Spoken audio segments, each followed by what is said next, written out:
The smell of ozone and wet pavement was Maya Sterling's only warning before the diners. Heavy glass doors swung open with a violent thud. It was 10:02 p.m. and the humming neon sign of the 4th Street Diner cast a jagged, sickly glow over the cracked linoleum. Just inches away, Don Vito Costa sat hunched in a gray cardigan, his frail hands trembling slightly as he stirred his tea, completely oblivious to the masked figure leveling a suppressed pistol at his spine. Maya had spent years making herself invisible, living out of a muted green utility jacket and sleeping in shadows to avoid the world's gaze. She had no status, no safety net, and a past she had worked tirelessly to bury. But when the light caught the dark barrel of the gun, Maya didn't hesitate. She didn't seek cover or cry out for help. Instead, she threw her entire weight forward, her arms forming a desperate human shield between the cold lead and the old man who always called her young lady with genuine kindness. She had no clue she had just intercepted a bullet intended for the Iron Patriarch of the Costa Empire. She vanished into the rain before the smoke cleared, but by the first light of morning, elite guards in black suits were already tearing the city apart to find the woman in the green jacket under strict orders from a son, Alessandro Costa, who was about to learn that the most expensive thing in the world is a life you can never truly repay. The adrenaline was a cold fire in Maya's veins as she hit the pavement. Behind her, the 4th Street Diner was a chaotic blur of shattered glass and panicked shouting, but she didn't look back. She couldn't. The rain was coming down in thick, gray sheets now, turning the Brooklyn streets into a labyrinth of oil-slicked asphalt and neon reflections. Maya pulled the collar of her muted green utility jacket up to her chin, her boots splashing through deep puddles as she ducked into the mouth of a narrow alleyway. Her breath hitched in her chest, not from the sprint, but from the memory of the old man's terrified eyes and the way his hand had gripped her sleeve as she threw herself over him. In the distance, the first wail of sirens cut through the rhythm of the storm. Maya pressed her back against a brick wall, her heart hammering against her ribs like a trapped bird. She checked her hands, they were shaking. She had spent 3 years mastering the art of being a ghost, a shadow that moved through the city unnoticed and untouched. Tonight, she had broken her own golden rule. She had been seen. She had interfered. And in her world, interference usually led to a shallow grave or a police station, neither of which she could afford. Back at the diner, the atmosphere had shifted from terror to a cold, clinical precision. 2 black sedans had screeched to a halt before the first police cruiser even turned the corner. Men in charcoal suits, far too sharp for this neighborhood, moved with the synchronized grace of a military unit. Don Vito Costa was gently lifted from the vinyl booth, his face pale but his eyes sharp with a clarity that belied his age. As a medic checked his pulse, the old man's gaze swept the floor, landing on a small, rusted safety pin, the only thing that had fallen from Maya's jacket. During the struggle, "Don Vito, we need to move," a voice urged, but the patriarch held up a trembling hand. "The girl," he rasped, his voice like grinding stones. "She saved me. She took the risk I didn't even see coming." As the Don was ushered into the safety of the armored car, the lead guard looked out into the rain-soaked darkness where Maya had disappeared. He saw nothing but the flickering light of a street lamp and the empty street. But the order had already been whispered into the comms. The search had begun. Maya, meanwhile, reached the rusted iron gate of her squatting camp beneath the overpass. She slipped through the gap, her green jacket now heavy and dark with rainwater. She crawled into her makeshift bed of pallets and tattered wool blankets, shivering as the cold finally began to settle in. She told herself she was safe. She told herself that by morning, the city would forget her. She had no idea that while she closed her eyes in a damp corner of the slums, her face was being burned into the memory of the most powerful family in the city. The girl in the green jacket was no longer invisible. She was a debt that had to be collected. The sterile hum of the private medical wing was a sharp contrast to the rain-lashed chaos of the 4th Street diner. Alessandro Costa stood by the floor-to-ceiling window, his silhouette reflected against the glass like a blade. He didn't look at the city lights. His eyes were fixed on the rhythmic rise and fall of his father's chest.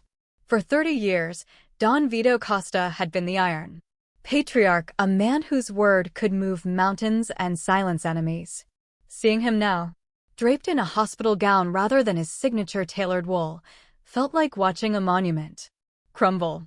When the old man's eyes finally fluttered open, they weren't clouded by the sedatives. They were burning with an intensity that made Alessandro straighten his posture instinctively. Vito didn't ask about the hitmen. He didn't ask about the state of the family business or the security breach that had allowed a shooter to get within inches of his life. He simply reached out a weathered hand and gripped Alessandro's wrist with surprising strength. "The girl," Vito rasped, his voice a low, dry rattle. "In the green jacket. Find her." Alessandro adjusted his cufflinks, his expression a mask of clinical detachment. "The police are looking, father. The diner was a crime scene. We have teams scrubbing the security footage. But she's a ghost. Likely a drifter. She's probably halfway across the state by now with whatever she managed to lift from the customers' pockets during the panic." Vito's grip tightened, his knuckles turning the color of parchment. "She didn't steal, Alessandro. She stood while your elite security was fumbling in the street. That girl, a child who looks like she hasn't had a hot meal in a week, put her life between me and a bullet. She didn't do it for a reward. She did it because she had a soul." The Don pulled himself up against the pillows, the gray cardigan he had refused to let the nurses take draped over the chair nearby. It was a reminder of the vulnerability Maya had shielded. "I saw her eyes, Alessandro. She was terrified, but she didn't move. In our world, men kill for loyalty, but they don't die for a stranger. Not anymore." Alessandro opened his mouth to argue, to explain the logistical impossibility of finding a nameless woman in a city of 8 million shadows, but his father cut him off with a look that chilled the room. "You pride yourself on your efficiency, your cold logic," Vito whispered, his voice gaining a dangerous edge. "But if you cannot find the woman who gave me my life back, then you have no business leading this family. Find her. Bring her here. Show her that a debt to Costa is never forgotten. Do this, Alessandro, or don't bother calling yourself my son." The silence that followed was absolute. Alessandro looked at his father, the man who had built an empire on blood and honor, and realized this wasn't just a search. It was a test. He turned toward the door, his mind already calculating the resources he would deploy. The city was about to become very small for the girl in the green jacket. The morning sun didn't shine on the industrial district, it merely turned the smog into a thick, suffocating gold. Caleb O'Connor adjusted the lapel of his tailored black suit, feeling the heavy weight of his sidearm and the even heavier weight of the task at hand. Behind him, 3 other men, each built like a slab of granite and dressed in the unmistakable uniform of the Costa security detail, shadowed his steps. They moved through the labyrinth of rusted shipping containers and crumbling brick warehouses like a precision scalpel cutting through rot. They were looking for a ghost in a green jacket. The underbelly, as the locals called it, was a place where people went to be forgotten, but today the Costa family was making sure everyone remembered. Caleb held up a high-resolution still frame captured from a nearby traffic camera. It was grainy, showing only a blur of dark hair and a distinctive utility-style coat, but it was all they had. He approached a group of men huddled around a burning trash can. As the guards closed in, the conversation died instantly. The air grew thick with the scent of burning plastic and old fear. "We're looking for her," Caleb said, his voice calm but possessing the resonance of a closing cell door. He held out the photo. "She's about 5'6". Strong features. Likely lives within 6 blocks of the 4th Street diner." A man with a face like a crumpled road map looked at the suit, then at the black SUVs idling at the end of the block, their tinted windows reflecting the misery of the slums. People around. Here don't like visitors in silk ties, officer. I'm not a cop, Caleb replied, leaning in just enough for the man to see the small, embossed crest on his cufflinks, the sign of the Costa family. And if you help me find her, you'll be able to afford a lot more than with scraps for that fire. If you lie to me, you'll find out why this neighborhood is suddenly so crowded. The guards fanned out, moving through soup kitchens and underpasses, their expensive Italian leather shoes treading over broken glass and discarded needles. They were a vivid, jarring contrast to their surroundings, four harbingers of a world of velvet and steel walking through a world of cardboard and rust. They questioned the veterans outside the shelters and the runaways beneath the overpasses. To the residents of the slums, the message was clear: a hunt was on. The girl in the green jacket had something the powerful wanted, and the Costas weren't going to stop until every shadow was illuminated. As Caleb turned a corner near an abandoned subway entrance, his radio crackled with a burst of static. Lead 1, we've got a sighting.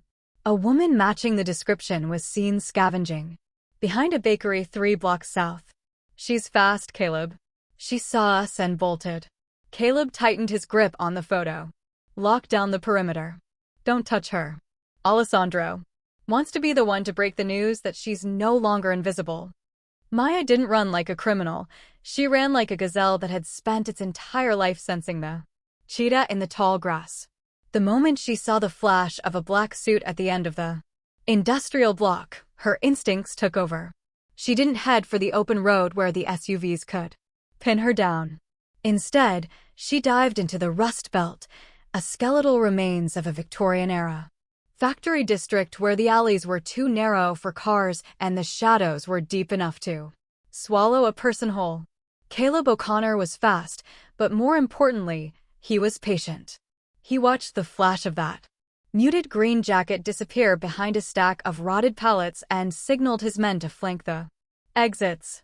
He didn't want to scare her more than she already was, but the clock was ticking and Alessandro Costa was not a man who accepted excuses.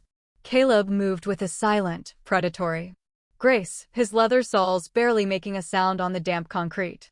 He cornered her in a dead-end courtyard where the only escape was a rusted, open-air freight elevator clinging to the side of a soot-stained brick building. Maya's breath came in ragged gasps, the cold air stinging her lungs. She looked at the iron gate of the elevator, then back at the man approaching her. Caleb held up his hands, palms open, in a gesture of peace that looked entirely out of place for someone with his lethal build. Maya, he said softly, his voice steady. We just want to talk. You aren't in trouble. Maya's eyes narrowed, her brows furrowing in that look of intense concentration. You don't send 4 tanks in silk ties just to talk, she spat, her voice raspy from the cold.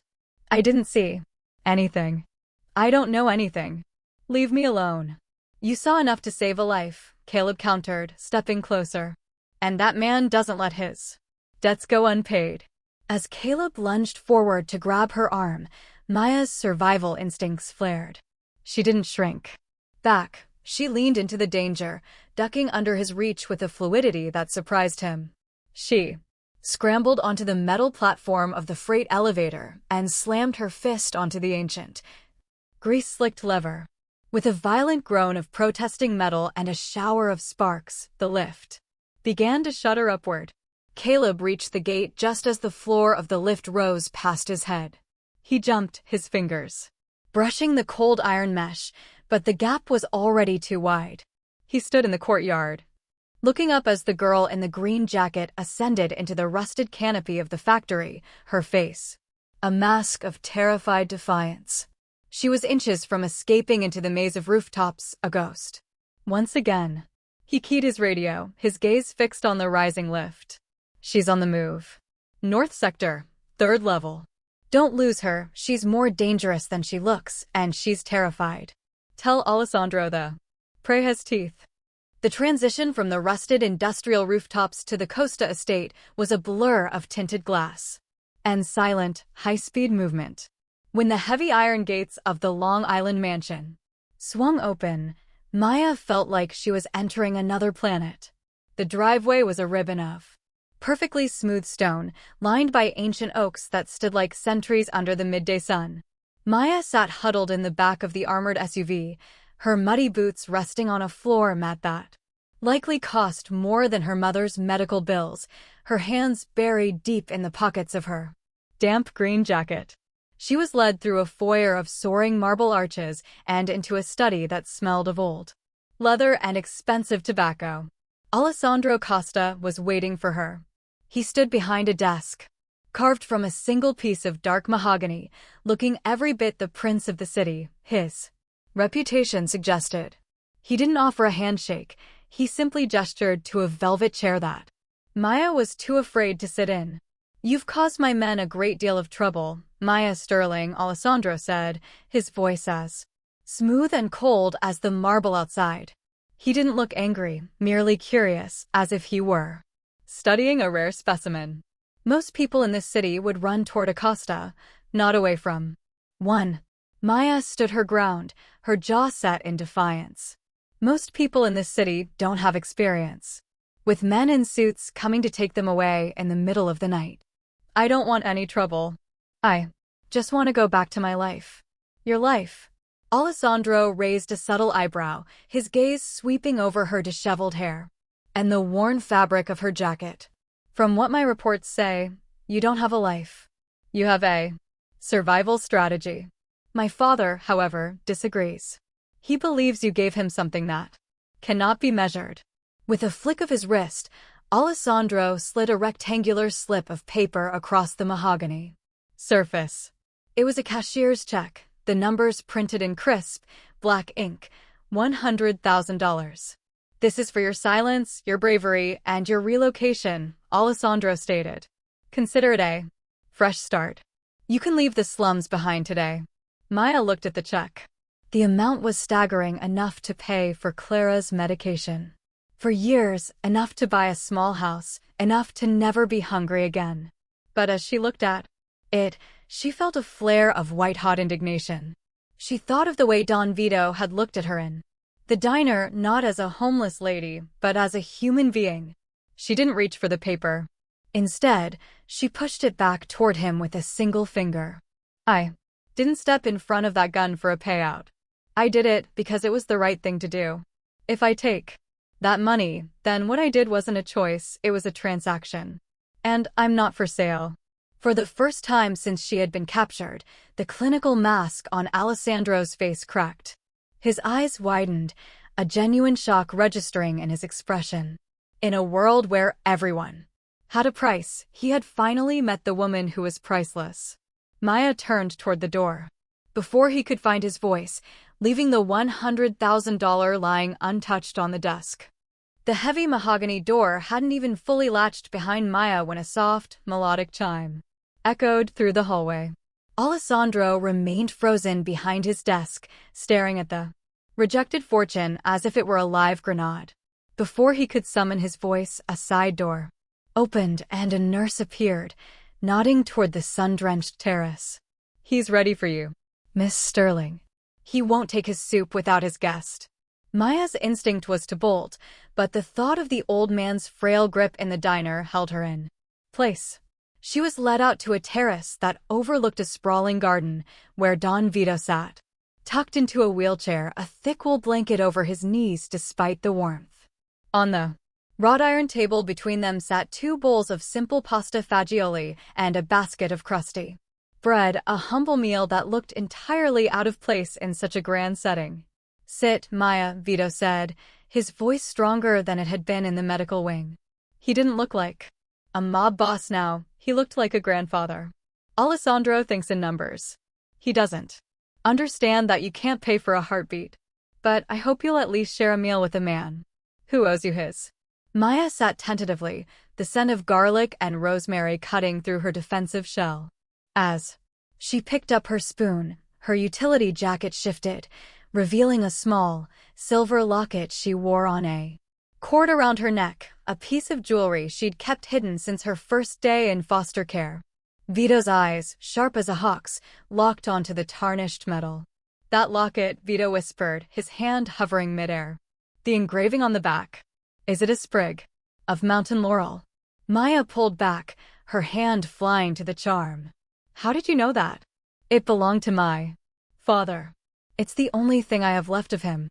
Vito's face went pale, his breath hitching in a way that had nothing to do with his illness. His name was Elias Sterling. He was a dock worker in the old district. 30 years ago, he did a favor for a man who didn't deserve it. He was a man of immense courage who died far too young, leaving behind a daughter he called his little bird. The spoon slipped from Maya's hand, clattering against the porcelain. The world seemed to tilt. For years, she had been a girl with no history, a shadow with no roots. "You knew him?" "I loved him like a brother," Vito said, a single tear carving a path through the deep lines on his face. "I spent decades looking for his family after the fire, but the system swallowed you whole. I thought I'd failed him." He reached across the table, his fingers brushing the sleeve of her green jacket. "Maya, you didn't just save a stranger last night. You saved the man who has been looking for you since the day you were born. This isn't a debt of honor anymore. This is family." Down in the foyer, Alessandro watched from the shadows of the doorway, his father's words echoing in his mind. The homeless girl wasn't an outsider to be managed. She was the ghost of a past his father had never let go. And as he watched Maya's eyes fill with tears, he realized the $100,000 check in his pocket was the most worthless thing he had ever owned. While the warmth of the terrace offered Maya a glimpse of a life she had never dared to dream of, a much colder atmosphere gripped a dimly lit social club 6 miles away. Enzo Rossi sat in a high-backed leather chair, the glow of his cigar illuminating the jagged scar that ran across his cheek, a souvenir from a disagreement with the Costa family a decade ago. On the glass table before him lay a grainy photograph of a woman in a muted green utility jacket. It was the same image the Costa guards had been using to scour the streets, but to Enzo, it wasn't a portrait of a hero, it was the face of a loose end. One of his associates, a man whose nervous eyes darted toward the door, cleared his throat. "The word from the docks is that she's off the streets, Enzo. Alessandro's men picked her up near the old factory. They didn't take her to a precinct. They took her to the estate." Enzo exhaled a long, slow cloud of smoke, his eyes narrowing. "So, the Iron Patriarch has a heart after all. He's protecting a stray because she played shield at the diner." He stood up, the legs of his chair scraping against the hardwood like a whetted blade. "Vito is getting soft. He thinks a debt of honor makes this girl untouchable. He doesn't realize that in this city, a witness is just a target that hasn't been hit yet."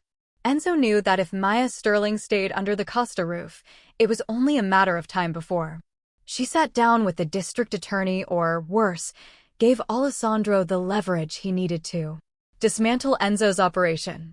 The failed hit at the diner had been meant to end a rivalry instead. It had created a symbol. "The girl saw the faces of my best shooters," Enzo growled, crushing his cigar into a crystal ashtray until the spark died. "As long as she breathes, the Costa family has a claim on my head. If Vito wants to play guardian to a homeless girl, then he can watch her burn along with the rest of his legacy." He turned to his lead enforcer, his voice dropping to a whisper that carried the weight of a death sentence. "Tell the boys to gear up. We aren't just going after the girl anymore. We're going after everything they've tried to hide. If Alessandro wants to protect his father's new family, let's see how much he's willing to bleed for it. The peace treaty is over. This is war." Outside, the wind picked up, rattling the windows of the social club. The shadow of Enzo Rossi was stretching across the city, moving toward the Long Island estate where Maya was finally beginning to feel safe. The debt of honor had protected her for a day, but the declaration of war meant that the most dangerous night of her life was just beginning. The golden safety of the Costa estate was shattered the moment Maya's burner phone buzzed against the marble nightstand. It was a restricted number, the kind of call she usually ignored. but a cold knot of dread tightened in her stomach. When she answered, there was no voice. Only the rhythmic, labored wheeze of an oxygen concentrator, a sound she knew as well as her own heartbeat. Then, the sound of a glass shattering and a muffled, terrified gasp. "Maya? Maya, is that you?" Clara's voice was thin, trembling with a fear that tore through Maya like a jagged blade. "Clara? What's happening? Who is there?" Maya's voice rose, her knuckles turning white as she gripped the phone. The line went silent for a heartbeat before a man's voice took over, low, gravelly, and dripping with a sadistic calm. "She's quite a spirited woman, your foster mother," Enzo Rossi said, the sound of a lighter clicking near the receiver. Even with the tubes in her nose, she tried to tell my boys to wipe their feet. "It's a shame the air in this apartment is so flammable." Maya felt the floor drop out from under her. She had spent her life running to protect herself, but she had never considered that her bravery at the diner would paint a target on the only person who had ever given her a home. Clara was the woman who had taken her in when the system had tried to break her, the woman who had shared her meager meals and taught Maya that she was worth more than the dirt on her boots. "Don't hurt her," Maya whispered, her voice cracking. "She has nothing to do with this. I'm the one you want. I'm the witness." "Exactly," Enzo purred. "The Iron Patriarch thinks he can keep you in a gilded cage and the world will just forget. But I don't forget, Maya. And I certainly don't leave witnesses to tell stories." To the DA. "You have 2 hours. There's an abandoned warehouse on the pier, Section 4. Come. Alone. If I see a single black SUV or one of Alessandro's silk-tied lapdogs, the old woman's oxygen tank becomes a bomb." The line went dead. Maya stood in the center of the opulent guest room, the luxury of the silk sheets and crystal chandeliers suddenly feeling like a tomb. She looked at the heavy oak door, knowing that Caleb and the guards were stationed just outside, sworn to keep her safe. But their protection was a prison sentence for Clara.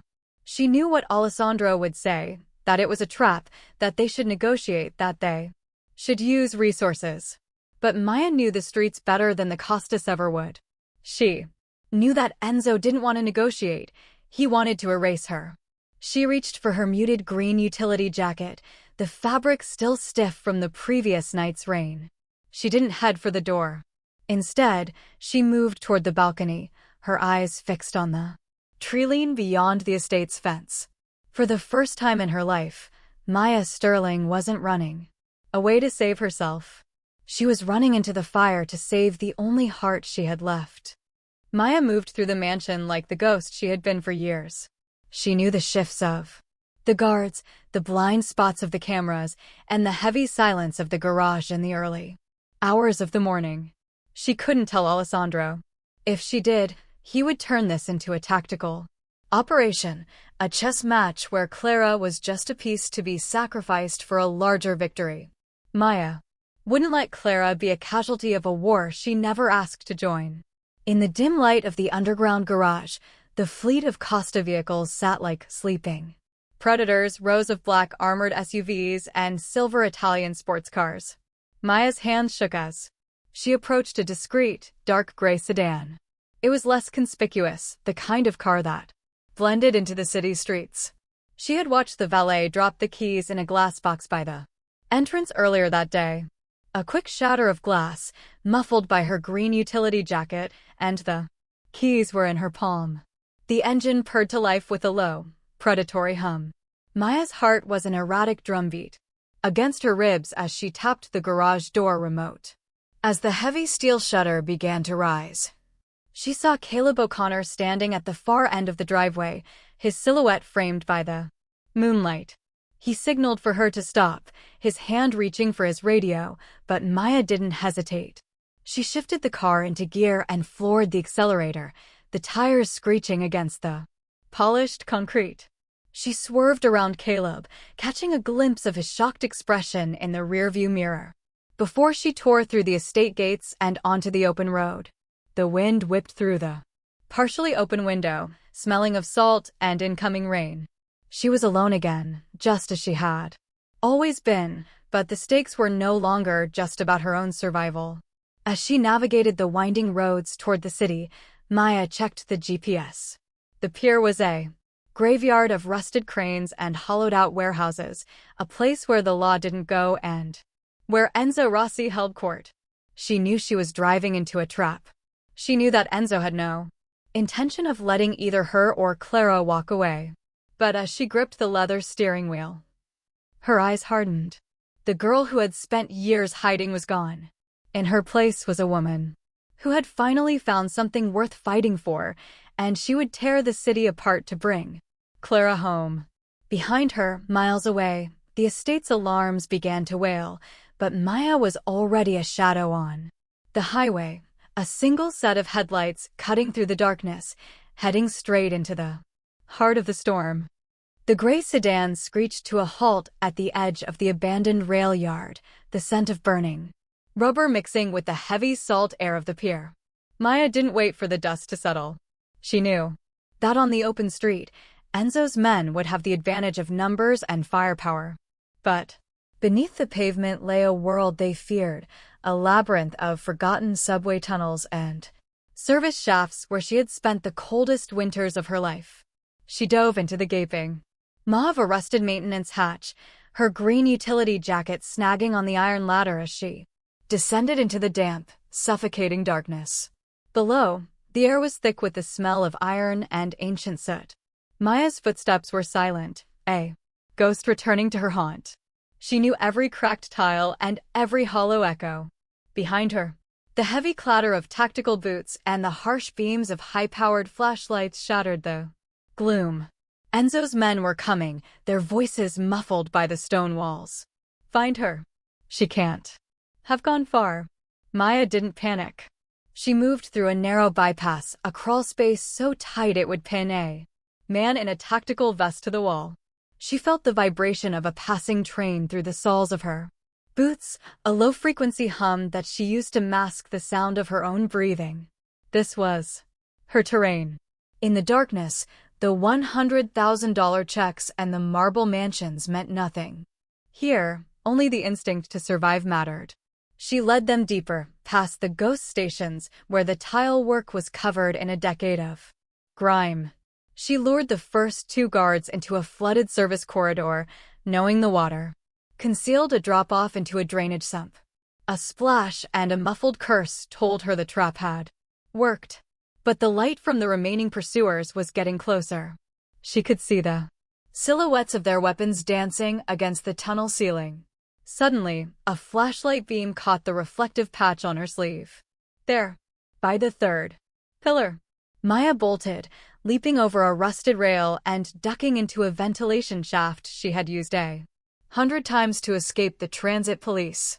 She climbed with a desperate, feline speed, her fingers gripping the cold iron rungs until they bled. As she reached the upper grating, she looked down. The men were staring up, their flashlights illuminating the shaft, but they were too bulky, too encumbered by their gear to follow her through the narrow pipe. She kicked the grate open and rolled out into the salty night air of the docks, just yards away from Warehouse Section 4. She was exhausted, her jacket torn and her hands raw, but she had done it. She had used the shadows of her past to outmaneuver the monsters of her present. Now, the only thing standing between her and Clara was a single rusted door and a man who thought he had already won. The warehouse smelled of stagnant salt water and the metallic tang of old grease. Maya pushed through the heavy sliding door, her heart hammering against her ribs. In the center of the cavernous room, beneath a single flickering industrial bulb, Clara sat tied to a wooden chair. Her oxygen tank stood beside her, the regulator hissing like a cornered snake. Enzo Rossi stepped out from the shadows, his face twisted into a triumphant sneer as he leveled his weapon at the woman who had eluded him all night. "You should have stayed a ghost, Maya," Enzo growled, the light catching the jagged scar on his cheek. "But you just couldn't let the old lady breathe her last alone, could you?" Maya raised her hands, her voice trembling but her gaze fixed. "I'm here. Let her go, Enzo. You have the witness. Just let her walk." Enzo laughed, a dry, hollow sound.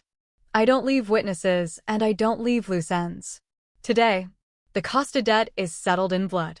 He began to squeeze the trigger, but a sudden roar of an engine shattered the warehouse. Windows.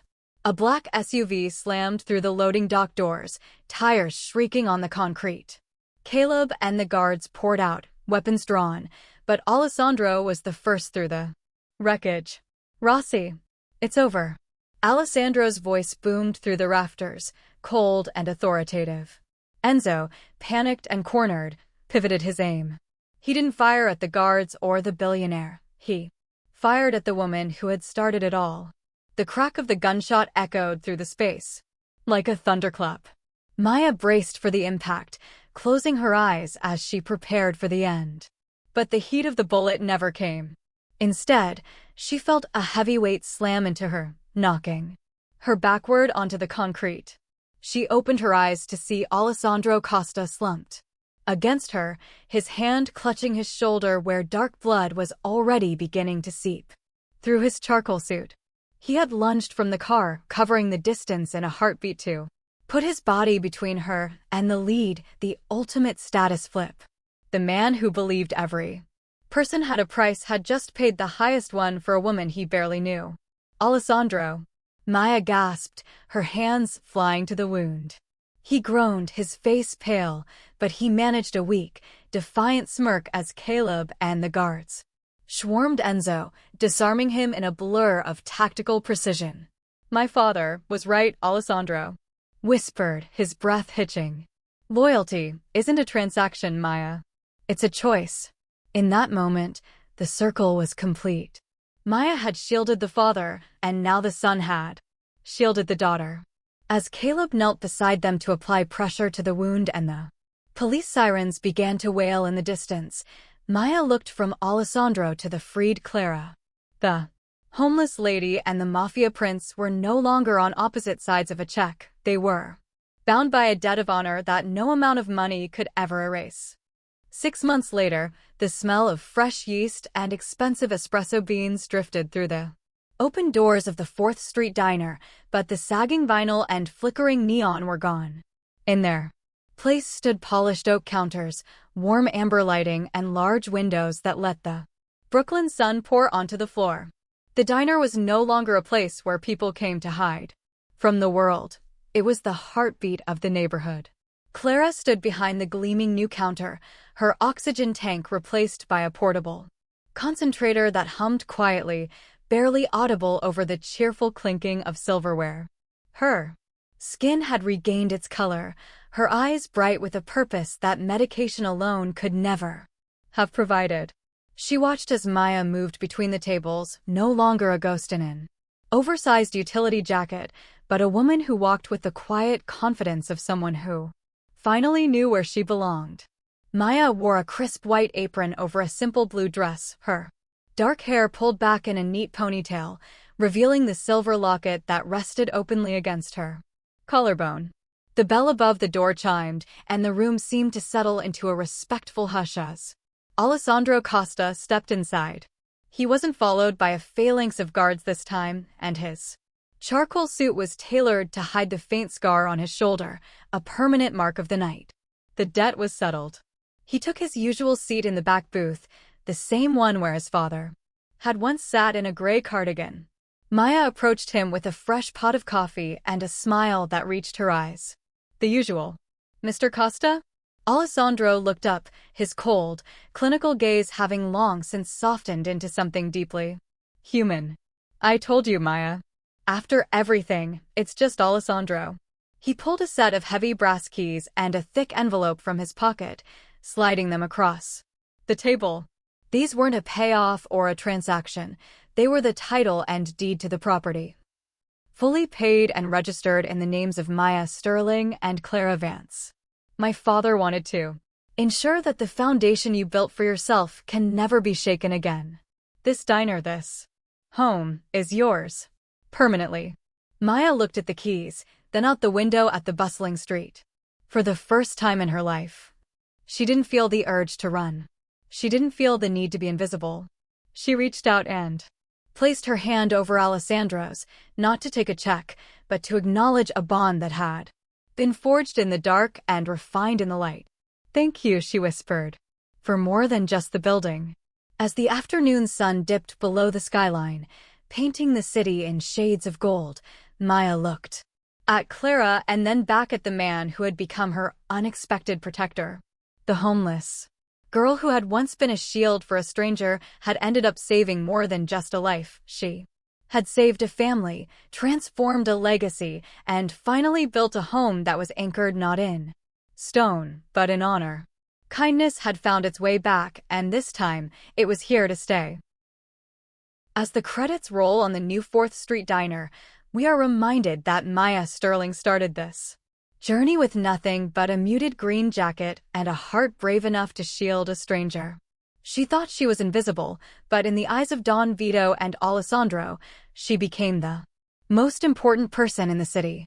This story is a powerful reminder that kindness is never a transaction. It is a choice that can bridge the gap between the penthouse and the pavement.